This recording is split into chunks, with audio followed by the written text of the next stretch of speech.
have just been rightly informed that there's a lot to this personality, and if we start reading all the things about him, we might not live here today. Okay, so I will go right into it. I would like you to help me make welcome to the stage for this next impactful session. Yes, Junkman from Africa. I told you that he looks like a creative. So, can you attest to the fact that he's really looking like a creative? So, he'll be taking us through creativity, unleashing creativity as a tool to pioneer change. Thank you. 20 minutes. Yes, thank you.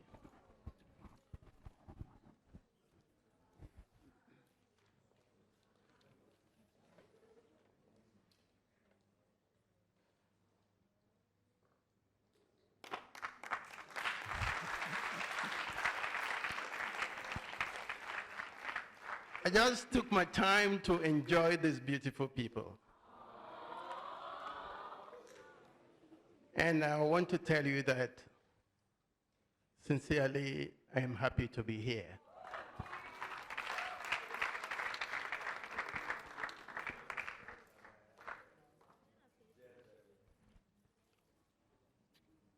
Be the change that you want to see.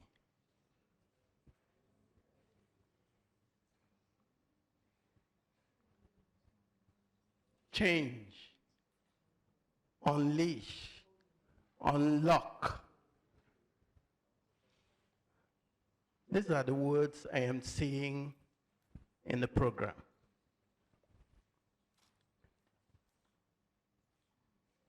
I want to first of all let you know that all the words we use, we have not invented them. They have been invented by somebody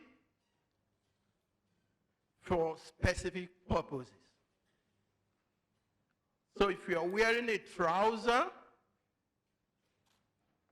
you ask yourself why you have never asked a question. Why is this called a trouser and not a pot or a bucket of water? So today, most of the words I am going to use, I am very aware of them. I did not invent them. And most of the time, that is how we arrived.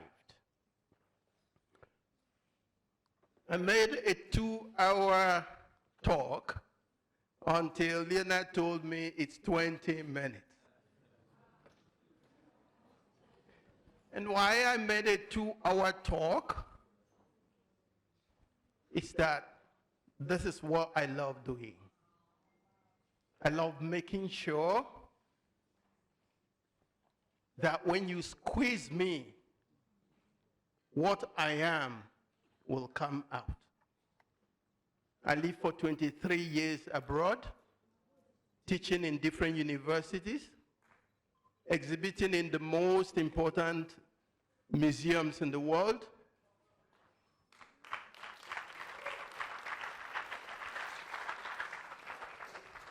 I started teaching at the University of Benin in 1989. I wonder how many people were here. So teaching is something that you can do when you seek to understand.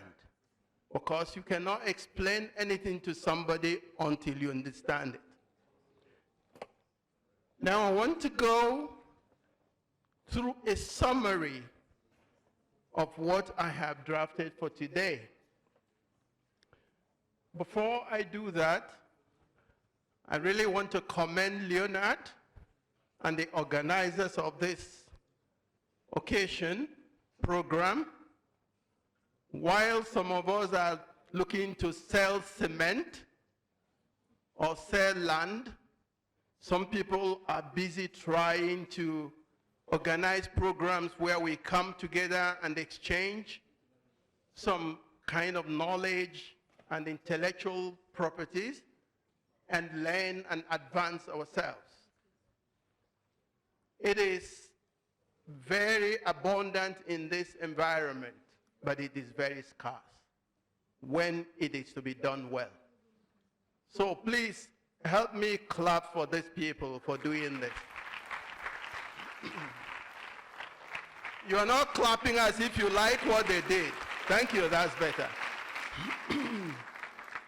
And I want to make a promise. Anywhere this program is going, if you call me, I will come out. You don't need to pay me. So I am known as the junk man from Africa because I was a pioneer in using junk to make art. I studied the conventional art, all the sculptures and all those things, but I decided to go into anthropology and philosophy. And in anthropology, they will tell you that what a people have used can tell a story about their lives. Traces of their economic status, their behaviors, their attitudes. And then philosophy will talk about the truth, whatever that means. Truth is what is. And then I'm a professor of art. So when I get the objects, I speak some philosophy over them, and I use art to package it as a mirror for the people. And it's a conservative anthropological development. Now you see recycling, upcycling, downcycling, somersaulting. When I started, I was called a madman. And later on, a junk man. I say, yes, that's a better name. So when you hear the junk man from Africa, nobody else wants to answer that name. It's mine. Unleashing creativity for pioneer change. Unleashing means that there's something leashed already, isn't it? Which means something is there. The first law of the universe, natural law, is the law of being, which means something was there already. Unleashing means to set free, isn't it? To let go, to open up, to allow to go into some dynamics. That's what unleashing means.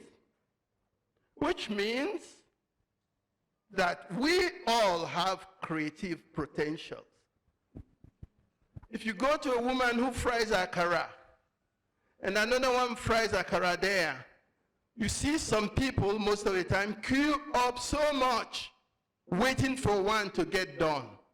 The other one will be beating the flies away. Have you ever seen that? Yes. Why? They are frying akara. You can buy here or buy here. Have you ever asked yourself why? You see some people sit down and people circle around them immediately. You see others and somebody wants to sit and steps away. Have you ever asked yourself why?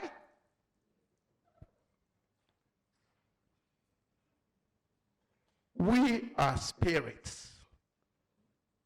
We live in the body and we have a mind. And in a theater, one of the proponents in a theater, actors in a theater say that the mind is the only difference between man and the beast. So you have been given a mind. I won't go too far into it because it will be very scientific. But you have a conscious mind, which is the consciousness of what happens. You are aware. You have a subconscious mind, which is what is running the show under. Like you're sitting down here now, you're not beating your heart. Your heart is beating. If you have eaten, the digestive processes are going on. Then somebody comes behind you and you turn. Why do you turn? It's not physical. So when we look to unleash creativity, it points to the fact that we have been led away from who we are. Led away by conditioning. I will prove to you what science has talked about conditioning. The word paradigm is a word that is very scarce. It's used by psychologists and psychiatrists. But it's conditioning. When a child is in the womb already, or is born as an infant, he or she is just open. Whatever the environment is doing or saying or machinating is just imbibing them. The child cannot talk, the child cannot do anything but just soak everything like a sponge. Then between the year of 1 and year of 4, you say, he can hear me. He can say his name. But know that when you ask a small child of 2 years old, what is your name? He points at you. What brings food on the table? He points at the fridge. Now, up to the year 7, there's a seal. And what has happened? All the programming from parents, from teachers, from church, from the streets, all the experiences have accumulated as the mind, the conscious mind. He has formed habits by looking at different people, doing what they are doing, saying what they are saying. He has formed reactions. He has formed beliefs. The belief is a thought you keep thinking every time. So repetition, habituation, and hypnosis are these 3 elements that build who we are all looking at here. It is very rarely that a child or an adult changes from the way he or she is moving, except there is awareness. When you are aware, you become curious. First of all, we get beaten on the head, and we beat our children on the head so much. You cannot kick a dead dog. So if a child asks questions, you say, shut up. If a child wants to express himself by crying or by taking action, you say, shut up. So he shuts up. There's a reptile brain that is over 4,000 years that has never changed in man.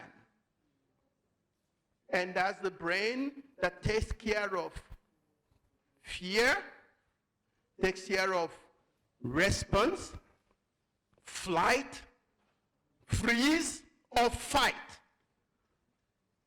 So, the mind being a very interesting phenomena, it means that the things you are conscious of are like 5% of what is ever happening. So 95% of the time we're working on what is called autopilot, reactions. And the mind is running like a crazy horse. They call it the monkey mind. Now today, for the next 5 minutes, I'll tell you about a professor who went to see a monk in a mountain somewhere in the east. He came up, he was seeking, he wanted knowledge, and the monk went inside and brought 2 cups of tea. 2 cups of tea, and gave him an empty cup. Filled his own, and continued filling the professor's cup. It was overflowing, it was burning his hand, it was burning his leg, it was all over the place. The monk kept pouring. He dropped the cup and said, I thought you were going to give me a tea. He said, your mind is already full. like this cup. There's nothing I can add on top of it unless you empty it.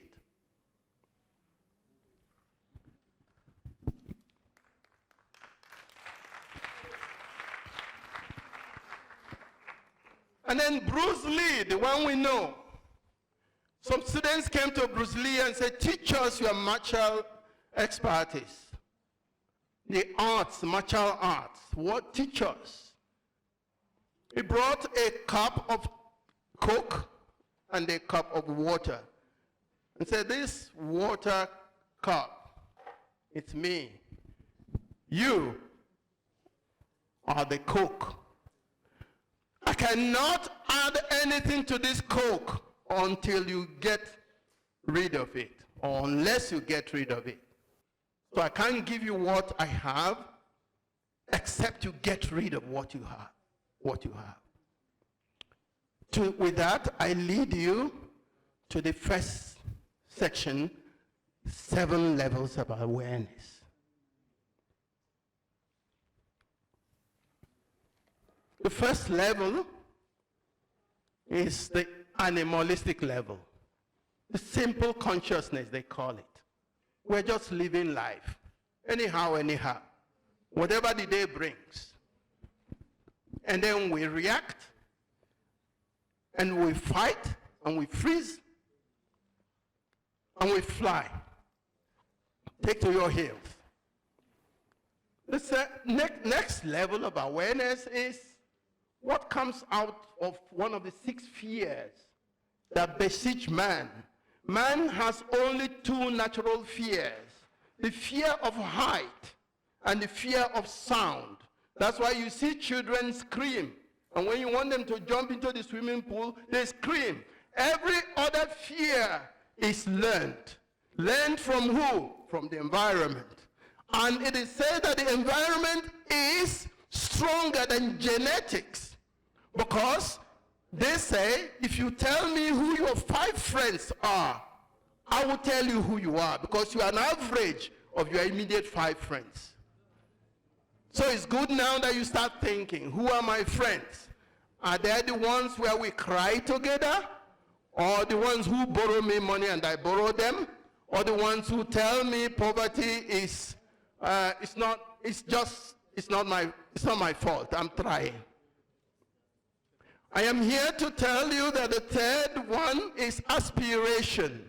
You cannot escape a prison unless you know you are in one. So when you get either by some kind of emotional impact or some kind of experience, you say, I don't think man created in the image of and the likeness of God is supposed, like my colleague, the professor, was talking, is supposed to suffer. You are not placed on this environment to suffer. On this earth, whether it's Africa or Europe, what does God say? Have dominion over the earth. Dominion is to dominate. It's not to demand. It's not to do uru-uru. It's not money. It is about being before doing, before having, which I will talk about later. So when we are tired of the masses, the peer groups, the friends, if I do something different, they will reject me. If I don't believe, they will take me away. When we're tired of that, we start aspiring for a change. And the change we aspire for, I know what that paper is for. So I will round up. The change we aspire for is self-awareness. You start by asking yourself, who am I? What am I placed here to do? What are the potentials I have? What can I do that will make me feel alive? I will tell you, if you don't say here I am, nobody will say there you are. No matter how many degrees you have. No matter how beautiful you are. So it is a self-examination process before you can pioneer a change.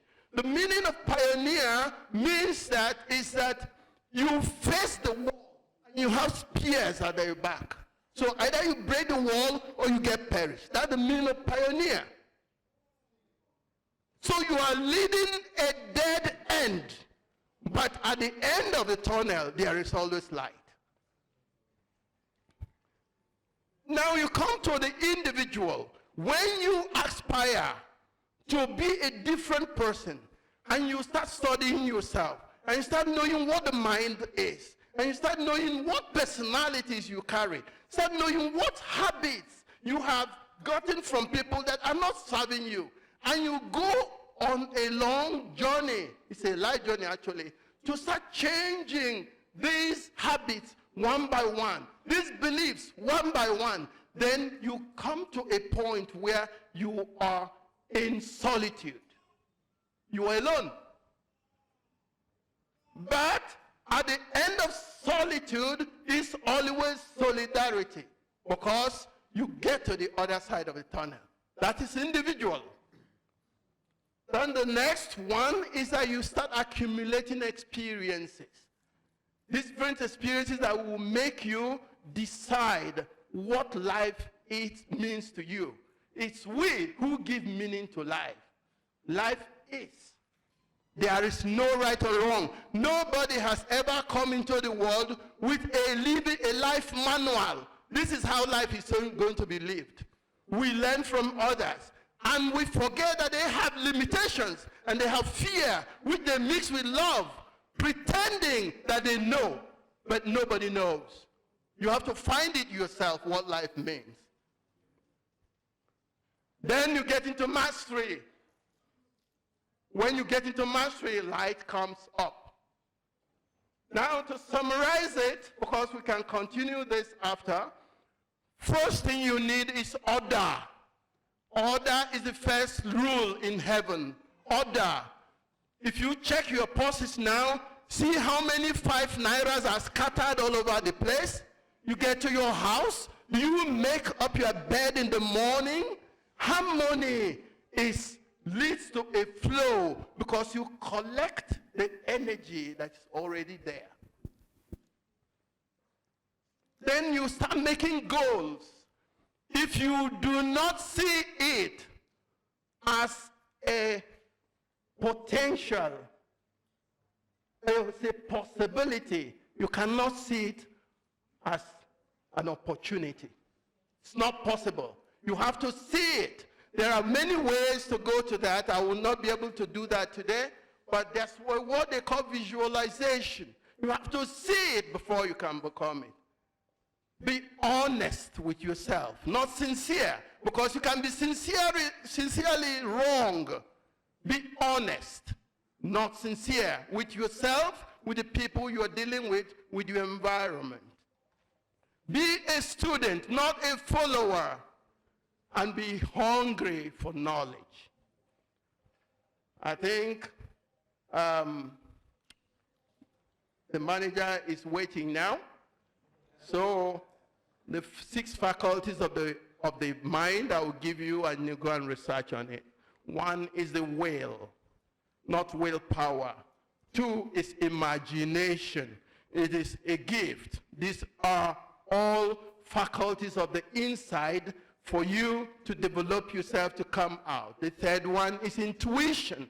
Then you have memory, which we always suffer. You suffer the past, and you suffer imagination, which is the front.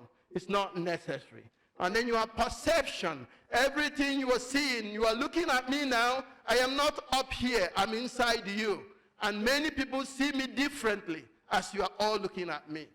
The same thing happens. Perception. And then the last is reason. You have the brain. The brain is an organ. It's an electronic organ. It's not your mind. But if we have the opportunity to talk more, I could take you through this. I thank you very much.